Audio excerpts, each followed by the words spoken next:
Moi, je ne vous vois pas, mais si vous pouvez vous lever en l'honneur de la parole du Seigneur, Amen, et on va lire juste un verset, et après vous allez pouvoir vous asseoir. Et on va continuer notre étude qu'on avait entamée le mercredi passé.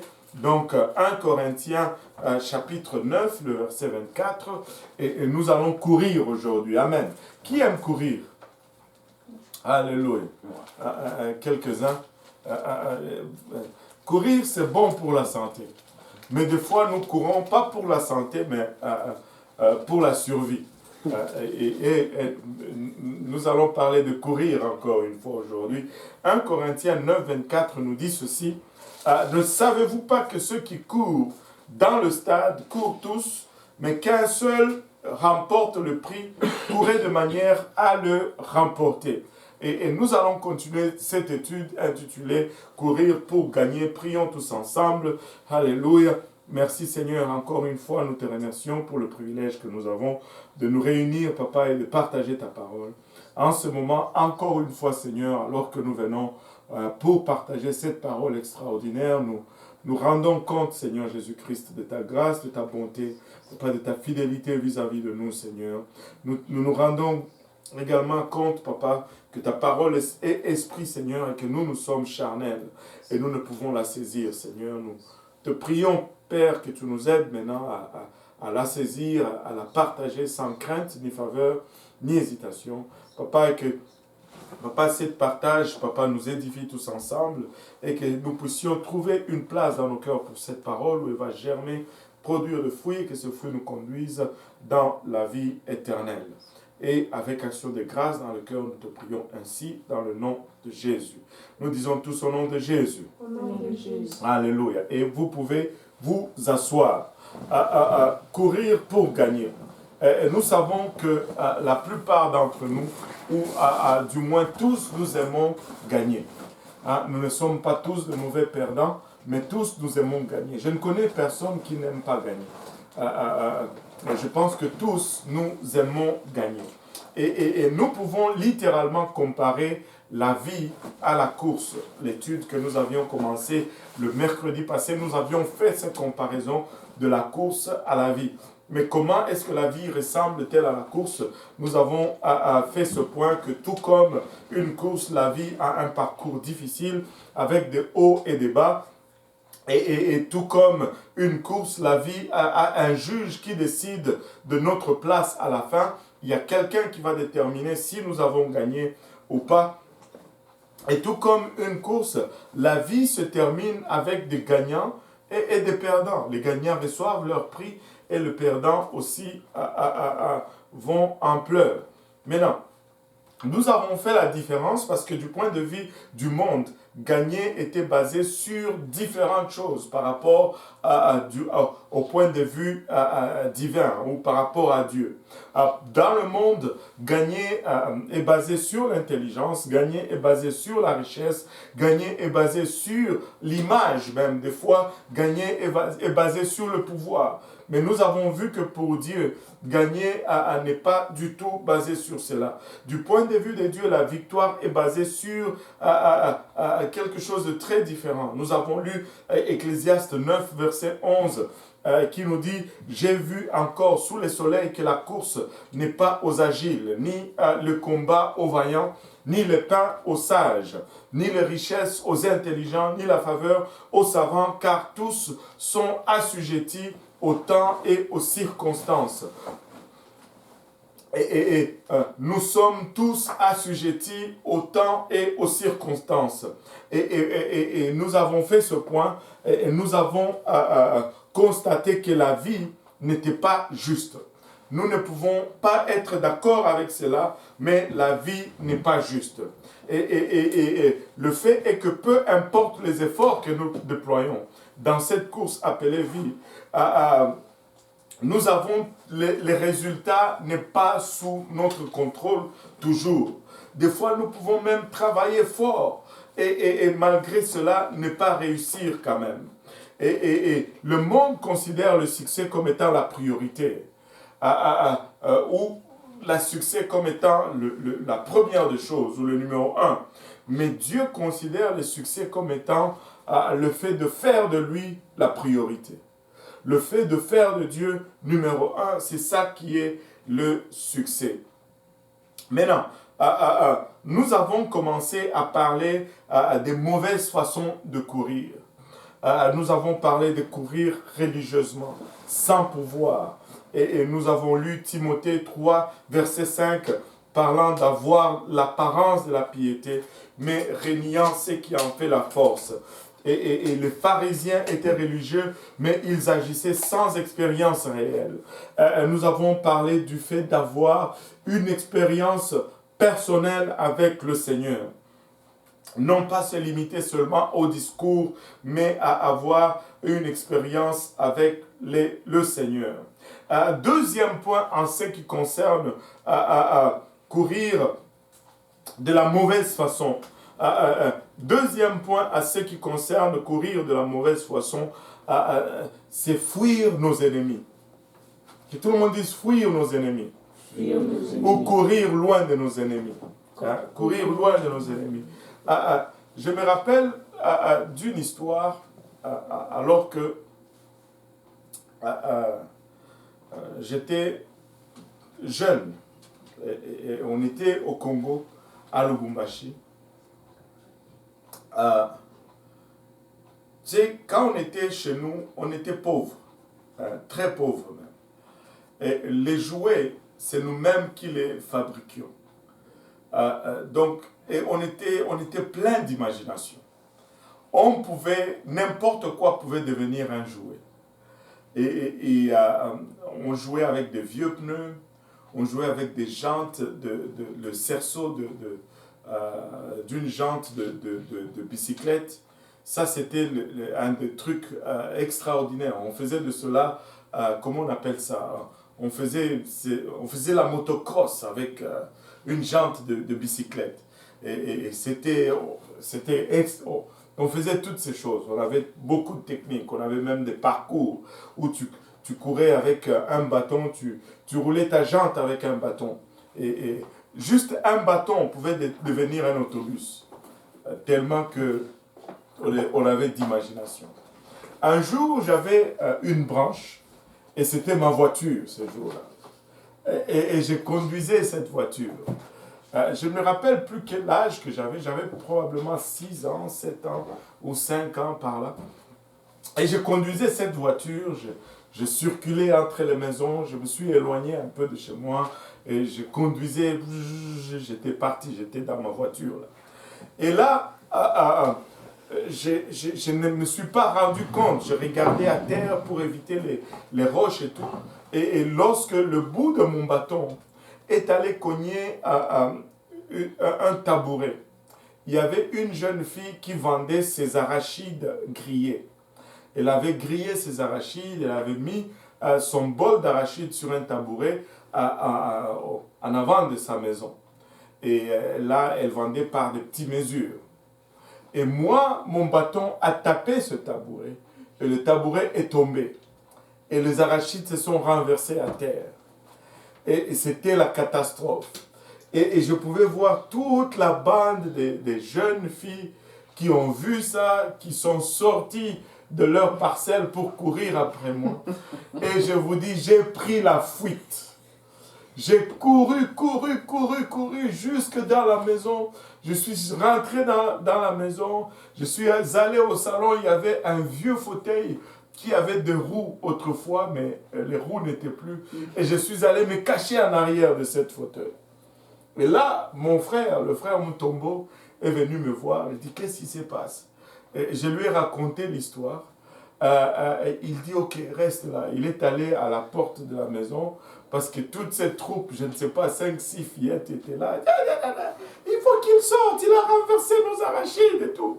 Et il est parti jusqu'à aujourd'hui. Je ne sais même pas s'il se rappelle de cette histoire lui-même. Et il est allé, il a parlé avec ses filles et ses filles sont parties. Je ne sais pas qu'est-ce qu'il leur a dit. Je ne sais pas, mais laissez-moi vous dire, j'ai fui pour ma vie ce jour-là. J'ai couru le plus vite que je pouvais courir. Des fois, nous allons fuir nos ennemis. Et tu sais, regardons. dans la vie, il y a des moments où nous devons éviter les confrontations. Amen. Amen. Il y a de ces moments où nous devons éviter juste certaines confrontations physiques. Du temps que ça dépend de nous, on évite cette confrontation. Il y a des situations qui, des fois, nous oppressent. Nous devons parfois juste nous éloigner. Vous savez, pour qu'il y ait bagarre, ça prend 2 personnes. Si toi tu pars, il n'y aura pas bagarre. Amen. Amen. Comme on avait cette habitude encore quand on était au pays, on disait toujours, moi, je n'ai jamais connu de défaite. Je n'ai jamais connu de défaite. Et là, quand on te demandait combien de bagarres est-ce que tu as déjà eu, ben 0, j'ai toujours fui. Alléluia. Et il y a certaines choses, des fois, certaines batailles, il faut juste les éviter. Cependant, il y a une chose que nous ne devons jamais fuir. Et ça, ce sont nos ennemis spirituels. Tu ne dois jamais fuir tes ennemis spirituels. Amen. Fuir nos ennemis spirituels, ce n'est pas courir pour gagner. Allô? Amen. Si tu fuis tes ennemis spirituels, tu ne cours pas pour gagner, tu cours pour perdre. Hébreux 12 nous dit « Fortifiez donc vos mains languissantes et vos genoux affaiblis ». Le mot « affaibli » ici dans ce verset est le mot « paralour », d'où provient le mot français « paralysé ». La peur paralyse nos vies. Amen. Amen. Avez-vous déjà eu peur au point où vous sentez que vos genoux se ramollissent? J'ai déjà vécu des situations où j'ai tellement peur que je sens comme si mes jambes deviennent faibles. Et il y en a qui s'évanouissent même parce qu'ils ont tellement peur. Alléluia. Des fois, c'est juste un petit chien comme ça.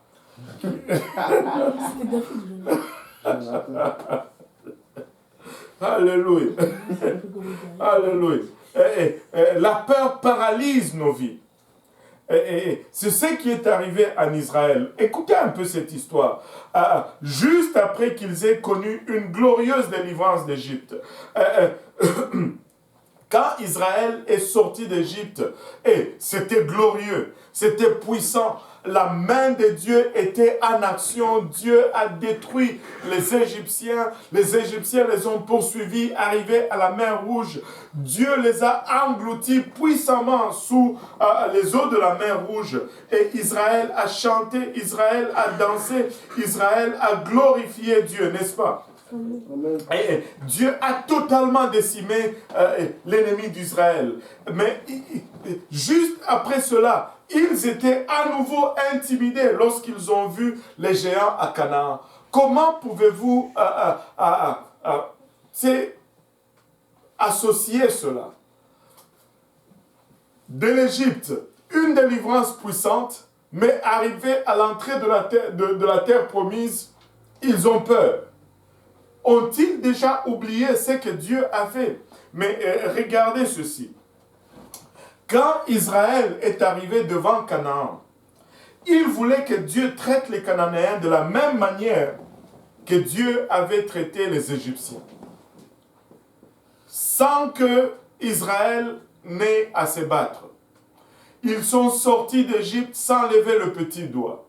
Dieu a fait tout le travail. Amen. Amen. Alléluia. Dieu a fait tout le travail. Mais quand ils sont arrivés à Canaan, cela ne s'est pas produit. Et ils ont perdu confiance en Dieu. Et quand j'étudiais aujourd'hui, je lisais ces notes, quelque chose m'est arrivé en tête, Église de l'Est. Quand nous avons eu notre premier baptême, sans effort, Dieu nous a donné 100 000 $ comme ça. Et maintenant, nous sommes en train d'avoir accès à un deuxième bâtiment. Mais nous voulons peut-être que Dieu le fasse comme il l'a fait pour la première fois, n'est-ce pas? Sans que nous ayons à produire un effort. Mais Dieu ne va pas toujours fonctionner de cette façon-là. Des fois, il va faire pour nous, mais des fois, il va vouloir que nous fassions nous-mêmes. Israël était à la porte de l'entrée, ils ont regardé l'Égypte, ils ont voulu que Dieu fasse la même chose. Dieu a dit, cette fois-ci, vous allez vous battre. Et ils ont perdu confiance. Et l'étape suivante était prévisible. Ils ont commencé à amplifier la puissance de leur ennemi au-dessus de la leur. Ils ont regardé les Cananéens, ils ont regardé ces gens, ils ont dit, wow, ce sont des géants. Ils sont plus forts que nous. Ils les ont regardés même plus puissants que Dieu qui les a fait sortir de l'Égypte. Faire la course de la vie de la mauvaise manière déforme notre façon de voir les choses. Si nous fouillons nos ennemis, nous n'allons pas avoir la bonne perspective. Si tu fouilles tes ennemis spirituels, tu ne vas pas avoir le bon regard. Et nous allons regarder nos ennemis à travers une loupe. Et nous allons avoir l'impression qu'ils sont plus grands, qu'ils sont plus puissants que nous. Regardez qu'est-ce qui est arrivé à Israël, Nombre 13, 33. Quelle tristesse. Et écoutez bien leurs paroles. Et nous y avons vu les géants, enfants d'Anak, de la race des géants. Nous étions à nos yeux et aux leurs comme des sauterelles. Et regarde, ils ont tellement magnifié leurs ennemis qu'ils ont commencé à se voir eux-mêmes comme des sauterelles. Ils ont commencé à se voir eux-mêmes plus petits qu'ils n'étaient. Laissez-moi vous dire ceci. Si le diable pouvait te tuer, tu serais déjà mort. Il y a longtemps. Il y a longtemps que tu serais déjà mort. Il y a longtemps que tu serais déjà mort. N'aie pas peur de l'ennemi. N'aie pas peur de ton ennemi spirituel. Va sur tes genoux, prie. Va sur tes genoux, invoque le nom de Jésus. Va sur tes genoux et plaide le sang de Jésus-Christ. Plaide le sang de Jésus-Christ. Et à plusieurs reprises, on a prié pour des gens qui étaient possédés. Et très souvent, la manifestation... Pourquoi pensez-vous que la manifestation démoniaque vient toujours avec une voix grave, grossière et avec des déformations physiques? Je veux te tuer. Tue-moi d'abord. Tue-moi. Je vais vous raconter une histoire. Aujourd'hui, je vais prendre un peu mon temps. Je vais vous raconter une histoire. La plupart de certaines personnes qui sont à l'église vont se rappeler de cette histoire. Et on était encore une jeune église. Et il est venu une jeune dame qui venait, je pense, de la Côte d'Ivoire. Elle est venue à l'église et après le service, elle était jeune, une jeune étudiante. Et après le service, elle a voulu me voir. Elle est montée au bureau et on s'est assis dans le hall du bureau, là, dans la partie de réception. Je ne me ressentais pas du tout de l'amener au bureau. Je dis, on va s'asseoir ici. Elle s'est assise, je me suis assis. Elle a commencé à me parler de sa vie de solitude, depuis qu'elle est ici, comment elle se sent seule et tout cela, et qu'elle a besoin de prières pour ça et tout ça. Je lui ai dit, écoute, tu tombes bien dans cette église parce que nous avons un groupe de jeunes extraordinaire. Si tu te connectes aux jeunes, écoute, ça va aller. Oh, bon, elle me dit, bon, est-ce que tu peux prier pour moi? J'ai dit, il n'y a pas de problème. Je voulais lui imposer le main, mais l'esprit me dit, non, n'impose pas le main. J'ai dit, ok. Je suis resté là, on a prié, j'ai prié pour elle, et puis je lui ai dit, si tu descends dans le sous-sol, mon épouse est là, elle va te donner à manger. Et elle est descendue, elle est restée avec ma famille, et puis elle est restée pour le service de soir. Mais, quand le service de soir est arrivé, oh maman Nangaï, le démon qui était à l'intérieur s'est manifesté. Je traduisais, elle était dans le banc, elle voulait sauter du banc pour venir m'étrangler sur la plateforme. Et quand elle me regardait du banc, c'était en tout cas, je ne me rappelle pas avoir vu des yeux, des regards rempli avec autant de haine que ce regard-là. Je ne la connaissais pas. C'était la première fois que je la voyais.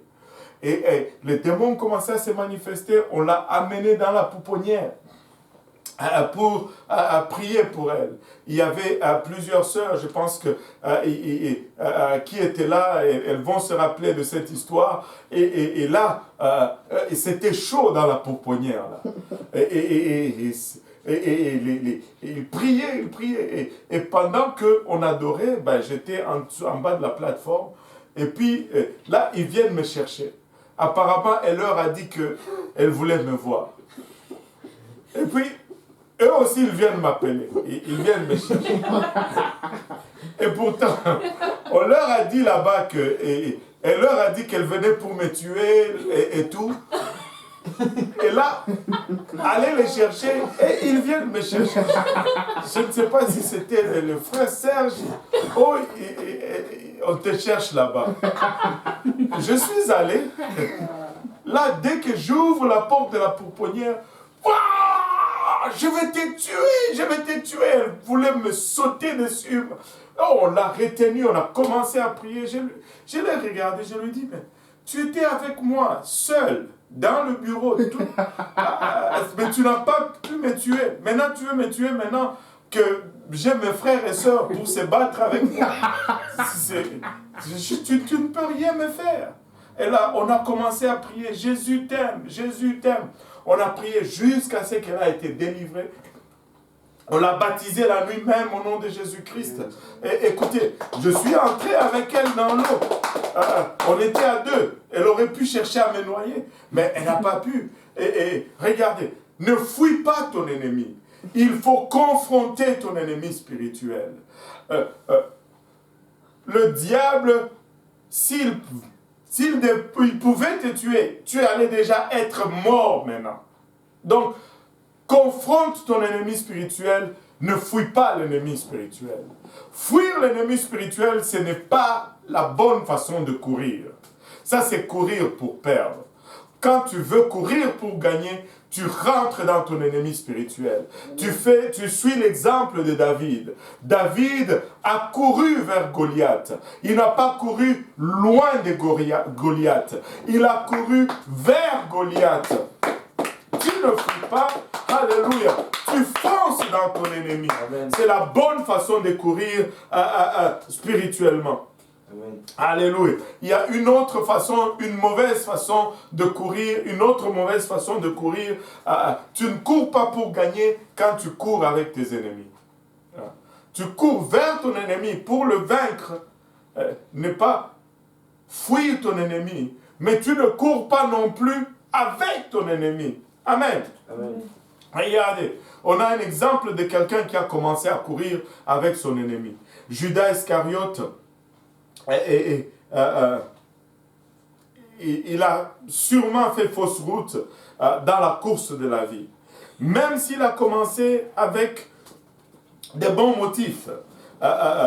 Il croyait que le Seigneur Jésus était le Messie et que le Messie allait renverser le gouvernement romain et rétablir un trône terrestre pour Israël. Au fait, si vous regardez tous les apôtres, tous, au fait, c'est ce qu'ils croyaient. Ils croyaient que Jésus était là pour les délivrer du joug des Romains. Mais ce n'est pas ce qu'il a fait. Et quand ils ont vu que Jésus ne l'a pas fait, Judas est devenu incroyablement désillusionné. Et cela a créé une amertume dans son cœur qui lui a été fatale.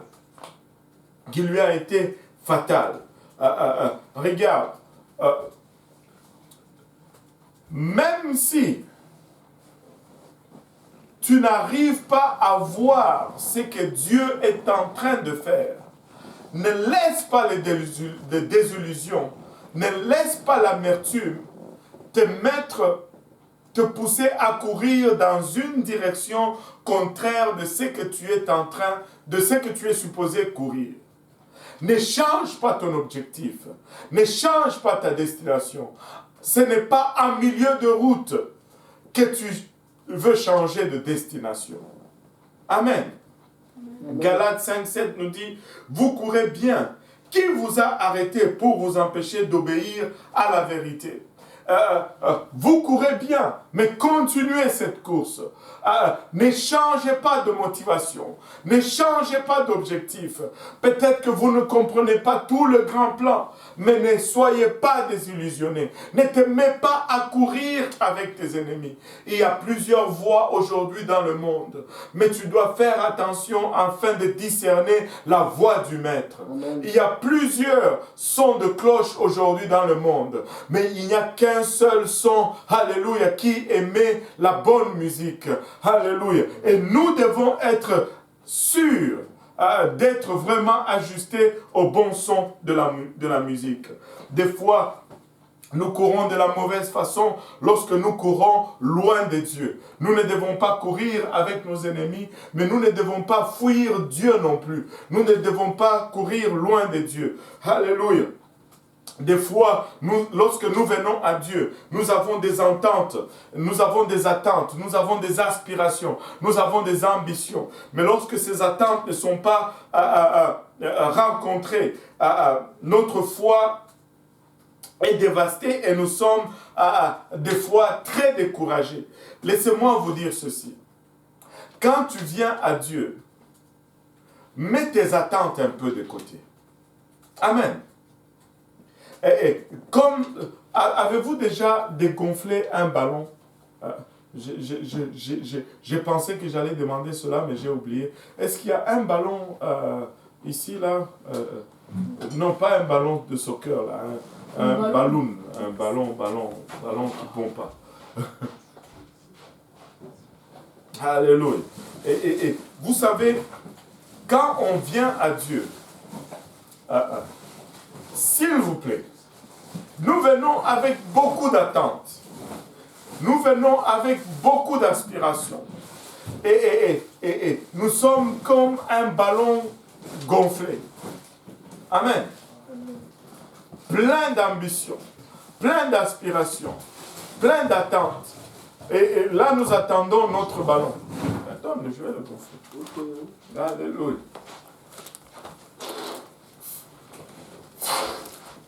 Espoir pour un travail. Espoir pour le mariage. Espoir pour les études. Espoir pour la richesse. Une maison. Des enfants. 4 enfants.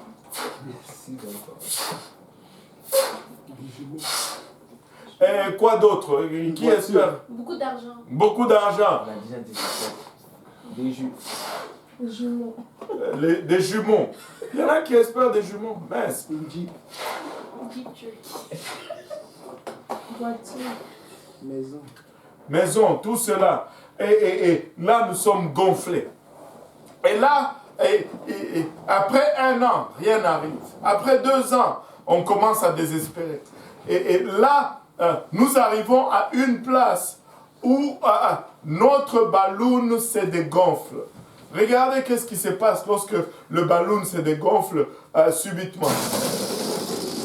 Tu vois les retombées. Et là, la direction, on n'a plus de direction. On s'envole presque dans tous sens. On est désillusionné. Notre ballon se dégonfle. C'est un dégonflement rapide de nos rêves. Et cela peut faire que nos émotions tournent dans n'importe quelle direction de façon dangereuse. Amen. Amen. Alléluia. C'est ce qui est arrivé aux disciples qui ne s'attendaient pas à ce que la crucifixion ait lieu. Ensemble, ils ont commencé à fuir le plan de Dieu et à revenir à leurs anciennes vies et à leurs anciennes vocations. Écoute, tu viens vers Dieu avec plusieurs aspirations, mais quand cela ne se réalise pas, tu veux retourner à ta vie ancienne. Ça, ce n'est pas ce que tu es supposé faire. Il ne faut pas fuir loin de Dieu. C'est un désastre lorsque tu fuis loin de Dieu. C'est une catastrophe lorsque tu fuis loin de Dieu. Écoute, tu es toujours mieux près de Dieu, dans le plan de Dieu, avec ou sans ta maison. Amen. Tu es toujours mieux près de Dieu, dans le plan de Dieu, avec ou sans voiture, avec ou sans famille, avec ou sans femme ou mari, avec ou sans, peu importe, tu es toujours mieux proche de Dieu que loin de Dieu. Amen. Toujours, toujours. Et les disciples ont commencé à fuir assez de cette histoire de sauver le monde. Tu arrives à une place, tu te dis, écoute, c'est quoi cette histoire? Gagner les âmes, alors que je ne vais nulle part. Je vais retourner à ma vie ancienne. Eux, ils avaient comme vocation faire la pêche. Et ils sont retournés à la pêche. Et ils se disaient sûrement, nous comprenons la pêche, mais gagner les âmes, sauver le monde, nous n'arrivons pas à comprendre cela. Mais vous savez qu'est-ce qui était en train d'arriver? Ils étaient tout simplement en train de fuir à Dieu. Ils étaient tout simplement en train de fuir, alléluia, leur appel. Et regardez Jean chapitre 21, verset 3, la Bible nous dit, Simon-Pierre leur dit, je vais pêcher. Alléluia. Simon-Pierre se lève et il dit à tous ses collègues, je vais pêcher. Quand il dit ici, je vais pêcher, ce n'est pas que je vais prendre une pause et que je vais à la pêche et puis après on va retourner faire ce que nous sommes supposés faire et attendre après le Seigneur. Non, il est en train de dire, j'abandonne cette histoire de disciples. J'abandonne cette histoire de suivre Jésus. Je retourne à ma carrière ancienne. Je retourne à mon travail ancien. Je retourne à ma vieille vie. Et les autres ont répondu, nous allons aussi avec toi. Ils sortirent et montèrent dans une barque et regardaient. Et cette nuit-là, ils ne prirent rien. Ils ont pêché. C'était des pêcheurs professionnels. Ils avaient des compagnies de pêche. Mais cette nuit-là, ils n'ont rien pris. Penses-tu que le fait qu'ils n'aient rien pris n'était qu'une simple coïncidence? Non. Pas du tout. Pas du tout. Dieu a dit, vous voulez retourner pêcher? Tous les poissons vont aller dans le fond de la mer. Et vous n'allez rien prendre. Écoute, sers Dieu. Sers Dieu. Tu penses que tu vas arrêter de servir Dieu et retourner à ta vie ancienne et que tu vas faire l'argent et tout ceci. Tu risques de... Sers Dieu tout simplement. Amen. Sers Dieu. Alléluia. Alléluia. Dieu le regarde et il dit, je ne veux pas permettre, alléluia, que tu prospères en t'éloignant de moi pour retourner à ton ancienne vie. Je suis trop attaché à ton destin. Dieu est trop attaché à ta vie. Des fois, tu essayes de faire des choses qui échouent, mais Dieu ne veut pas que tu réussisses parce que si tu réussis, ça va t'éloigner de lui. Alléluia. Alléluia. Ce n'est que lorsqu'ils se sont retournés et qu'ils ont suivi la parole que le Seigneur a accompli un miracle en leur faveur. Regardez. L'image est juste trop puissante. Toute la nuit, ils sont là. Ils ont essayé de pêcher. Ils n'ont rien pris. Et là, le Seigneur se trouve sur le rivage au matin. Et il leur pose, il leur dit ceci. Avez-vous pris quelque chose? Ils disent, non, nous n'avons rien pris. Il dit, jetez le filet de l'autre côté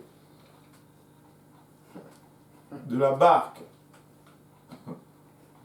Lorsqu'ils ont obéi à la parole du Seigneur, amen, c'est alors que leur pêche est devenue fructueuse.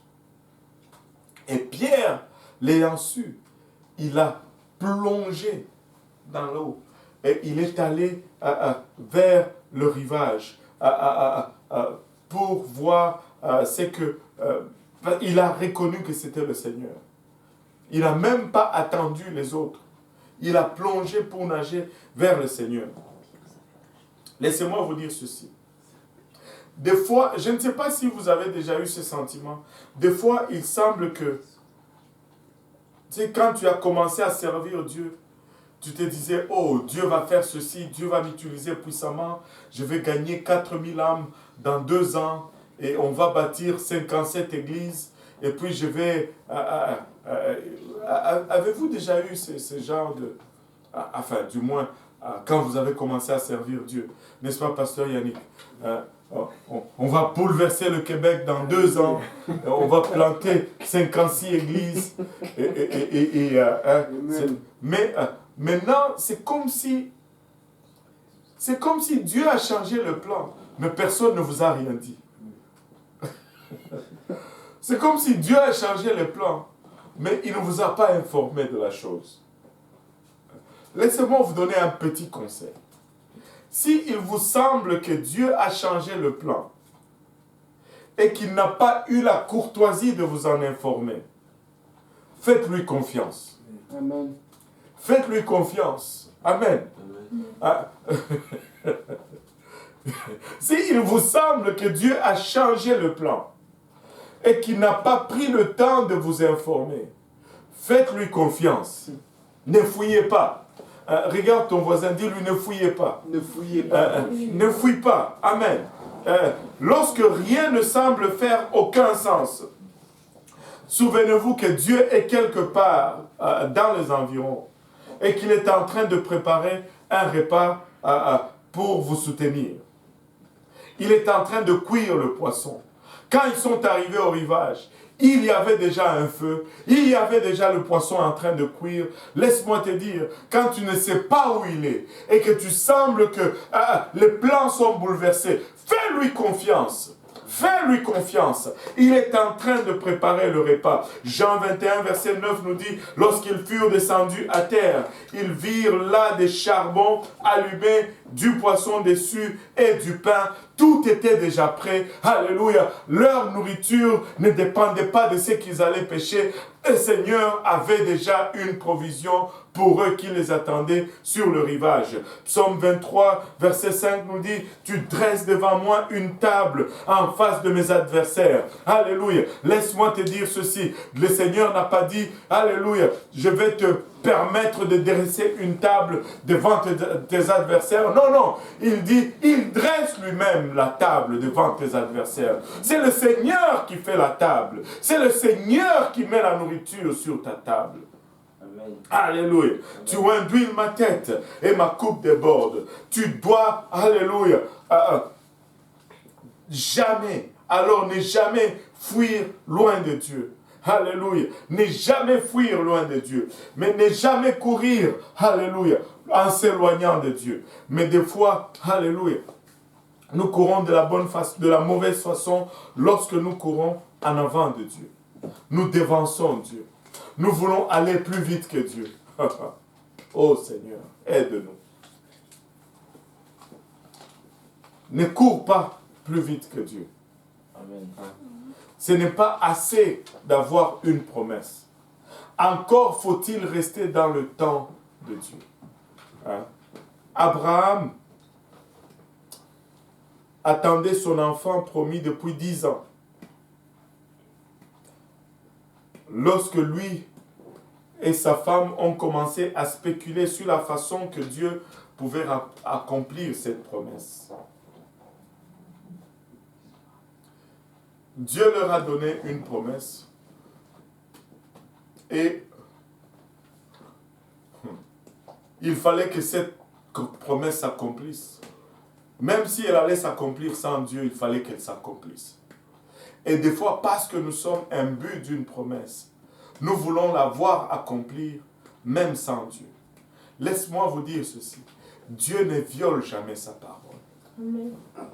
S'il va accomplir la promesse qu'il t'a promis, ça va être dans les termes que lui-même fonctionne, dans les paramètres qu'il opère, ça ne va jamais être au contraire de sa parole. Tu vois les gens se perdre, ils veulent... Seigneur Jésus-Christ, aide-nous. Écoute, quand tu commences à agir au contraire de la parole de Dieu, tu es en train de chercher à accomplir la promesse de Dieu sans Dieu. Sans Dieu. Aide-nous, Seigneur Jésus-Christ. Aide-nous. Aide-nous. quand Abraham et Sarah ont voulu avoir la promesse de Dieu accomplie, même sans Dieu, les résultats étaient Ismaël. Un fils sans promesse, une famille divisée et des siècles de conflits politiques et religieux qui courent jusqu'à aujourd'hui. Courir en avant de Dieu crée des problèmes majeurs. Ça va générer des fois des choses que tu vas avoir à adresser peut-être tous les restants de ta vie. Ensuite, après qu'ils ont, tu sais, Abraham et Sarah ont couru en avant de Dieu et le résultat c'était Ismaël. Et par la suite, ils ont fait quelque chose que nous faisons toujours en tant qu'êtres humains, c'est-à-dire de demander à Dieu d'accepter la solution que eux, ils ont trouvée convenable. Oui Seigneur, tu avais un plan pour moi, mais voici ce que moi j'ai fait. Bénis tout simplement ceci et ça va être correct. Genèse 17, verset 18. Abraham dit à Dieu, « Oh, qu'Ismaël vive devant toi, devant ta face. Qu'Ismaël vive devant ta face. » Dieu vient, lui dit, « Tu auras un enfant. Qu'Ismaël vive devant ta face. » J'ai déjà trouvé une solution, Seigneur. S'il te plaît, Dieu, laisse mon plan devenir ton plan. Laisse ma solution devenir ta solution. Mais parce qu'il connaît la fin dès le commencement, Dieu refuse d'accepter nos plans. Dieu ne va jamais accepter le plan d'un homme. Et ça, c'est notre problème toujours. Alléluia. Pourquoi est-ce que Dieu n'accepte pas le plan de l'homme? Parce qu'il veut, Dieu veut un élément surnaturel dans notre destin qui nous rendra dépendants de lui. Il faut que nous nous appuyions sur lui. Parce que si nous ne sommes pas dépendants de Dieu, nous sommes perdus. Si nous ne dépendons pas de lui, nous n'allons pas réussir, peu importe nos talents, peu importe nos habiletés. Amen. Mais très souvent, nous voulons devenir plus intelligents que Dieu. Nous voulons devenir plus sages que Dieu. Nous voulons devenir plus entreprenants et nous voulons devancer Dieu. Tu ne peux rien accomplir sans Dieu. La solution, c'est de s'abandonner dans les mains de Dieu. Quand ce n'est pas le plan de Dieu, c'est bon pour la poubelle. Ça ne va pas produire, ça va juste produire des Ismaël. Alléluia. C'est pourquoi quand Dieu nous donne quelque chose, ça s'élève toujours au-dessus de nous. Je me rappellerai encore de tout ceci. C'était le pasteur, le frère Weber, pasteur Weber de la Louisiane. On était dans le sous-sol en train de prier à la réunion de samedi. Et on priait, et il ne me connaissait pas vraiment. Moi, je le connaissais, il était déjà venu avant ici. Et on priait dans la réunion de samedi soir. Et le frère Grant l'appelle, et il m'appelle. Il dit, frère Weber, c'est le frère Kaozi, il s'occupe du ministère francophone. Et le frère Weber me regarde comme ça, et je regarde ses yeux qui sont écarquillés comme ça. Et il commence à me parler, comme s'il me grondait littéralement. Et là, il est grand de taille, et là, j'étais là comme... Et il disait des choses sur moi, sur ma vie, et il disait. Il a parlé comme ça pendant 2-3 minutes. Et là, après, quand il a fini, honnêtement, je n'avais aucun autre mot, si ce n'est... C'est effrayant, tout ceci. Et je l'ai dit, it is scary. C'est effrayant, tout ceci. Et là, il me regarde encore, il dit, brother, if it's not scary, it's not of God. Il dit, si ce n'est pas effrayant, ce n'est pas de Dieu. Et Dieu va nous donner des choses qui nous dépassent. Allô? Amen. Alléluia. Moi, je ne veux pas du naturel. Je veux du surnaturel. Ça doit nous dépasser. Parce que ça vient de Dieu. Je ne veux pas qu'on aille vers Dieu avec nos plans concoctés, dessinés. Non, non, non. Oubliez ces choses. Il faut que ça soit plus grand que nous. Alors ça vient de Dieu. Je ne parle pas juste de nos propres folies. Non, non, non. Il faut que ça vienne de Dieu. Et quand ça vient de Dieu, c'est surnaturel. Ce n'est pas naturel. Amen. Amen. Alléluia. Alléluia. Moi, je ne veux pas me contenter d'un héritage naturel. Je veux un héritage spirituel. Je veux quelque chose de grand. Je ne sais pas pour vous. Je veux quelque chose de grand. Regardez, Genèse 21, 9 à 11. Sarah vit rire le fils d'Agar, l'Égyptien, avait enfanté Abraham. Qu'Agar, l'Égyptien, avait enfanté à Abraham. Et elle dit à Abraham, chasse cette servante et son fils, car le fils de cette servante n'héritera pas avec mon fils, avec Isaac. Cette parole des plus forts aux yeux d'Abraham à cause de son fils. Regardez, quand on crée des Ismaël, ça va toujours engendrer des problèmes par la suite. Après, maintenant, il fallait se débarrasser de cet Ismaël parce qu'il y avait Isaac. Il fallait se débarrasser du charnel parce qu'il y avait maintenant le spirituel. Je veux un héritage spirituel. Je ne veux pas un héritage charnel. Amen. Si vous avez demandé à Dieu, si vous avez dévancé Dieu et que vous avez produit un ou deux Ismaël, qui ne l'a pas fait ici? Nous l'avons tous fait. Qui a déjà... est-ce qu'il y a quelqu'un qui a déjà dévancé Dieu? Dieu t'a dit quelque chose, mais toi tu le voulais tellement que tu es allé à l'avance et que tu as généré des problèmes. Personne? Juste moi? Le pasteur Yannick? Bon. Les autres pas encore.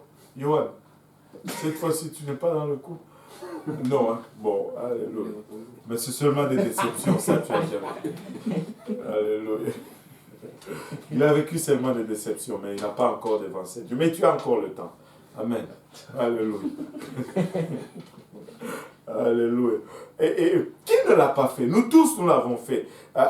Tôt ou tard, votre provision charnelle va se heurter à votre destinée spirituelle. Et Ismaël doit partir. Il y a de ces choses, des fois, tu as honte maintenant de te débarrasser parce que tu as dévancé Dieu. Mais Ismaël doit partir. Cela peut être douloureux, mais c'est absolument nécessaire. Alléluia. Et c'est pour le bien ultime. Même si, alléluia, nous avons gâché le plan de Dieu. Êtes-vous déjà arrivé à cette place où vous pensez, où vous sentez que vous avez gâché le plan de Dieu? Allô? Non? Pas encore. Alléluia. Même si vous avez gâché le plan de Dieu, laissez-moi vous dire ceci.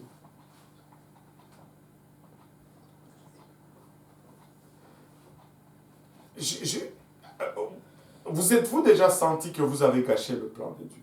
Oui. Mais laissez-moi vous dire ceci. Même si vous avez gâché le plan de Dieu, Dieu a un autre plan qui vous attend. Dieu a un autre plan qui vous attend. Débarrassez-vous d'Ismaël. Isaac attend. Amen. Amen. Regardez ceci. Et j'ai la Bible pour cela. Lamentation 3, versets 22 à 24. Alléluia. Lamentation 3, versets 22 à 24. Les bontés de l'Éternel ne sont pas épuisées. Les bontés de l'Éternel ne sont pas épuisées. Ses compassions ne sont pas à leur terme. Elles se renouvellent. Que tout le monde dise, elles se renouvellent. Elles se renouvellent chaque matin. Oh, que ta fidélité est grande. L'Éternel est mon partage, dit mon âme. C'est pourquoi je veux espérer en lui. Espère toujours en l'Éternel. Qu'il soit ton partage. Continuellement ton partage. Alléluia. Alléluia. Alléluia. Maintenant, je vais vous faire écouter quelque chose pour le moment. Amen. Et j'espère que ça va marcher. Et je vais vous faire écouter quelque chose. Et puis, je vais vous donner l'histoire par la suite.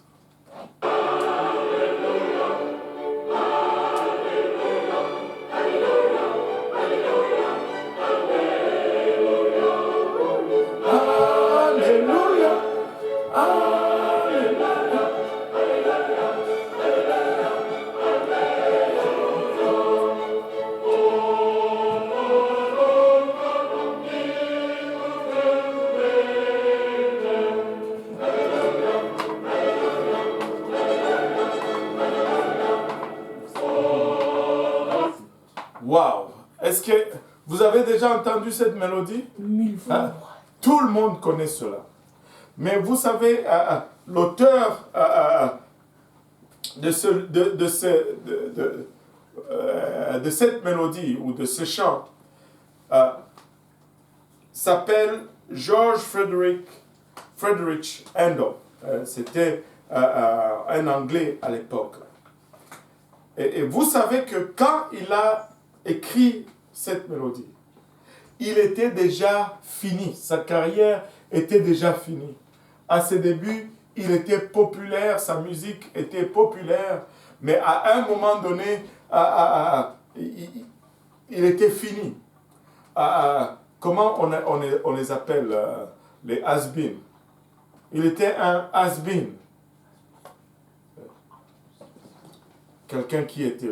C'est vous qui avez vous parlez toujours avec... Ok. Je suis africain, moi. Je ne parle pas avec un accent new-yorkais. Has-been. Ok. Ben c'est ça, has-been. Mince.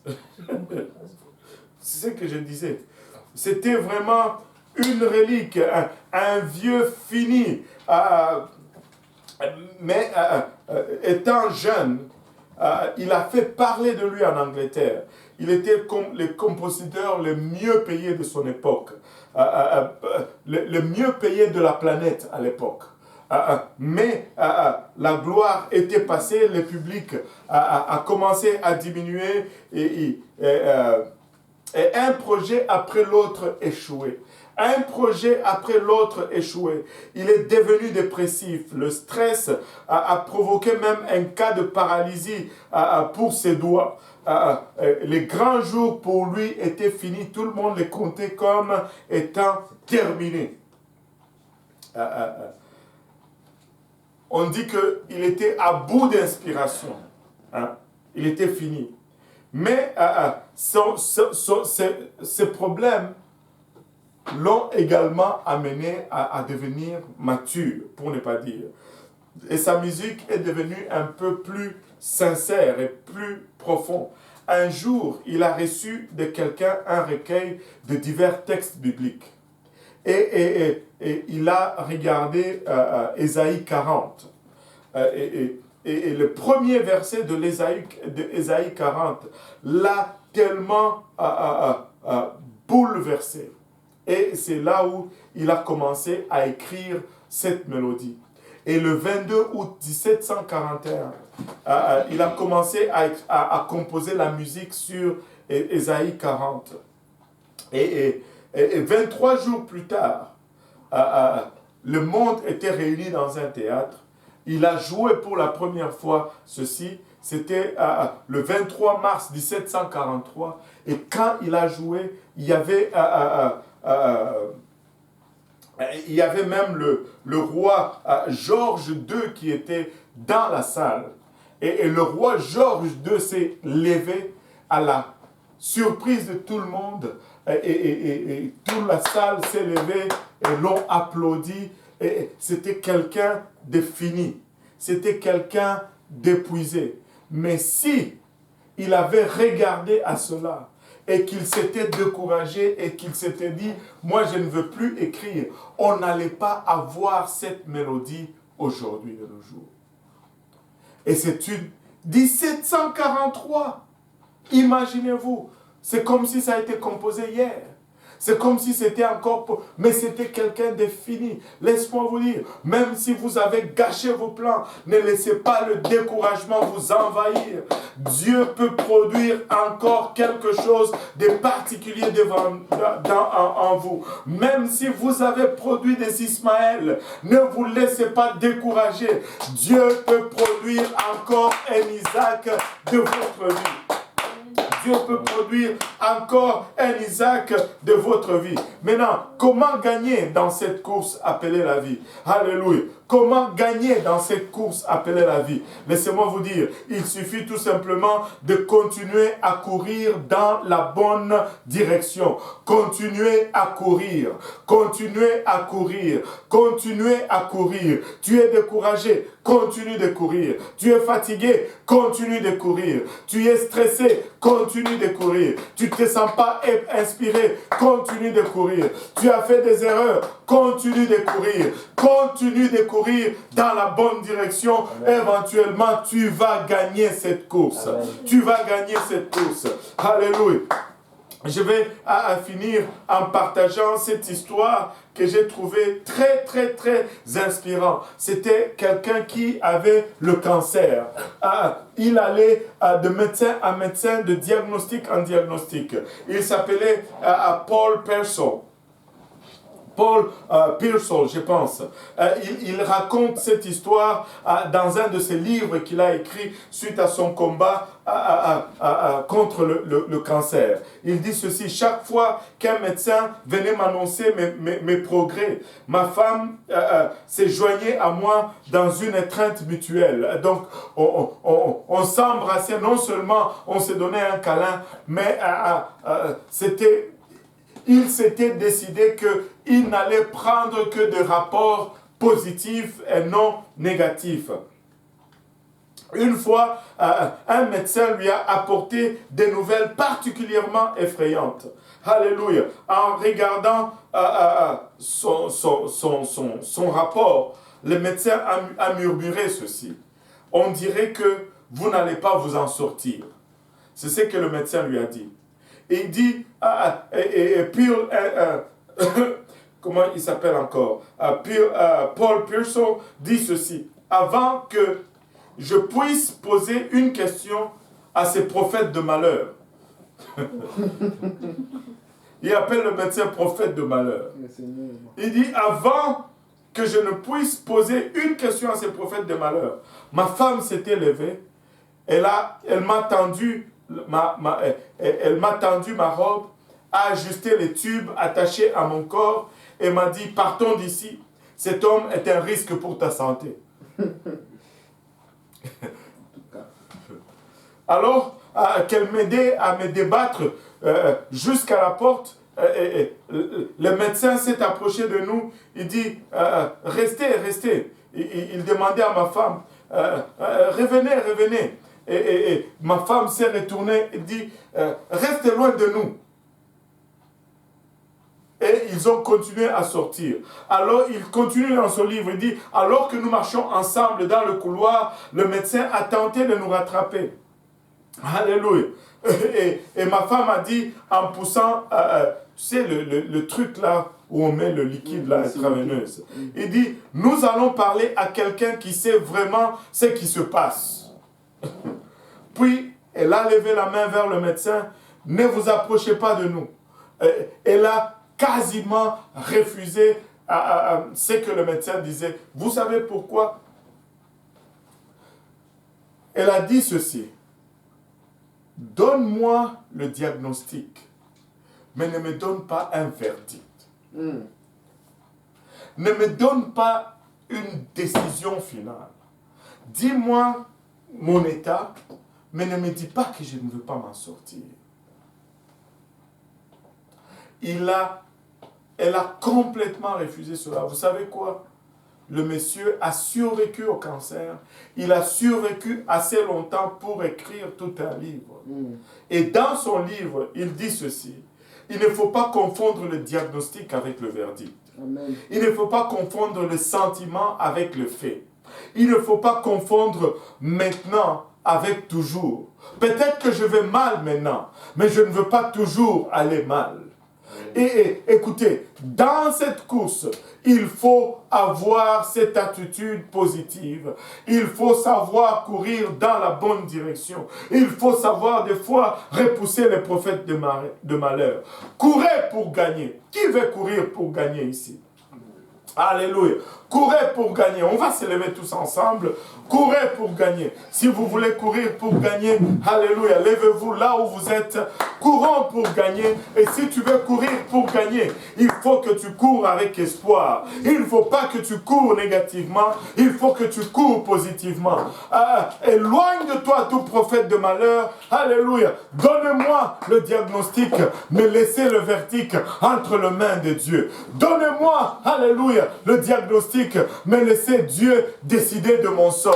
Il est celui qui est le maître de temps et le maître des circonstances. Et j'ai choisi de mettre ma confiance entre ses mains. Nos confiances ne sont pas dans les mains des politiciens, ne sont pas dans les mains des médecins, ne sont pas dans les mains des systèmes de ce monde. Notre confiance se trouve dans le Seigneur parce que nous voulons courir pour gagner. Courons pour gagner. Ne courons pas tout simplement pour courir. Courons dans la bonne direction. Ne courons pas tout simplement pour courir. Courons, alléluia, comme ceux qui désirent gagner. Tu as fait des gaffes. C'est pas grave. Relève-toi et cours encore. Tu as gâché le plan de Dieu. Dieu a un autre plan. Relève-toi et cours dans la bonne direction. N'aie pas honte de te relever. Ne sois pas gêné d'admettre tes torts. Alléluia. Mais détourne-toi tout simplement et cours une fois dans la bonne direction. Élevons nos mains tous ensemble. Alléluia. Élevons nos mains tous ensemble. Alléluia. Alléluia. Ara katabana eta. Ole kataraya hitara kuruya eta. Papa, nous te rendons grâce pour ton amour, ta bonté, ta fidélité. Seigneur, nous avons commencé cette course et nous voulons la finir, Papa, dans la réussite, dans le succès. Alléluia. Pas selon le monde, mais selon ta parole, Papa. Pas selon le système, mais selon toi, ô Éternel, Ilavachata. Nous voulons, Papa, déposer, Papa, Ilavachata, notre sort entre tes saints bras. Nous voulons, Papa, par ceci, alléluia, faire une déclaration. Nous refusons, Papa, Ilavachata, le verdict de l'ennemi. Papa, nous sommes d'accord avec le diagnostic.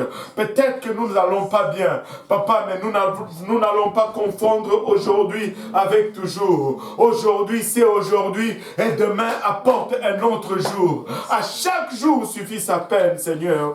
Papa, aide-nous à courir dans la bonne direction. Aide-nous à courir avec bonne attitude. Aide-nous à courir avec toi. Aide-nous à courir, Papa, selon ta parole. Papa, aide-nous à courir avec toi en priorité, Seigneur Jésus-Christ. Père éternel, si nous nous sommes écartés, Papa, ramène-nous dans le droit chemin, Seigneur. Mais nous voulons courir, Papa, à ta manière. Nous voulons courir, Papa, dans la direction que tu indiques, Seigneur. Nous venons de ce fait, Papa, déposer nos plans, Papa, et nous charger de tes plans, Seigneur. Nous venons de ce fait déposer nos ambitions, Seigneur Jésus-Christ. Papa, et nous joindre, Papa, à ta destinée, Seigneur. Papa, nous allons faire selon ce que tu demandes. Nous allons agir, Papa, selon ta volonté. Papa, nous n'allons pas regarder et être découragés par les circonstances. Nous n'allons pas regarder et être découragés, Papa, par les défaites ou les échecs, Papa, du passé. Nous voulons, Seigneur Jésus-Christ, poser nos regards sur toi et courir avec assurance. Aide-nous, Seigneur, et rejoigne-nous, Seigneur Jésus-Christ. Malgré nos déceptions, nous allons continuer de courir. Malgré, Papa, nos échecs, nous allons continuer de courir, Papa. Car nous savons, Seigneur Jésus-Christ, que tu es maître de temps et maître de circonstances. Et au moment opportun, Papa, tu te glorifieras dans tout ce que nous sommes en train d'entreprendre. Au nom de Jésus. Nous disons tous au nom de Jésus. Nous disons tous au nom de Jésus. Battons nos mains pour le Seigneur. Gloire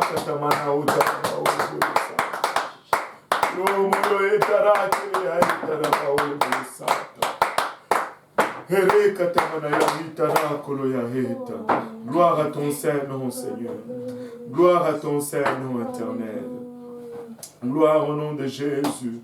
Il est plus que digne de tout honneur, de tout louange, de toute gloire et de toute adoration. Battons nos mains encore une fois pour le Seigneur.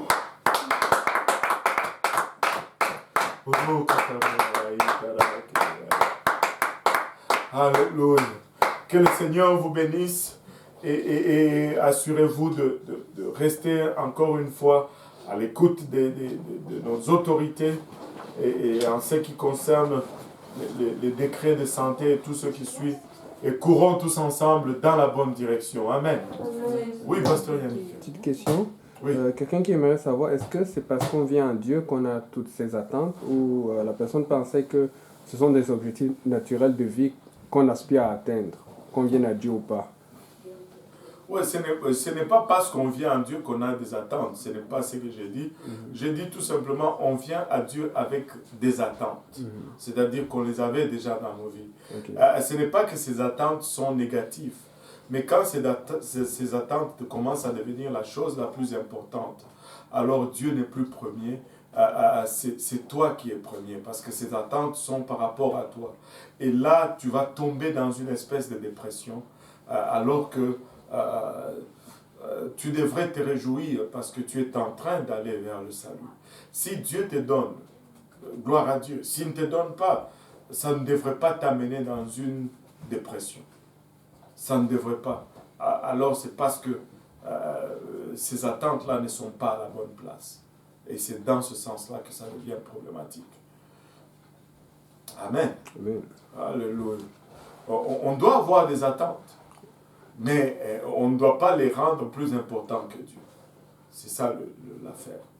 Quand nos attentes commencent à être un problème, parce qu'ils ne sont pas réalisés, alors Dieu n'a pas la première place dans nos vies. C'est ça l'affaire. Allô? Alléluia. Gloire au nom de Jésus. Merci pour la question. Alléluia. Que le Seigneur vous bénisse. Amen.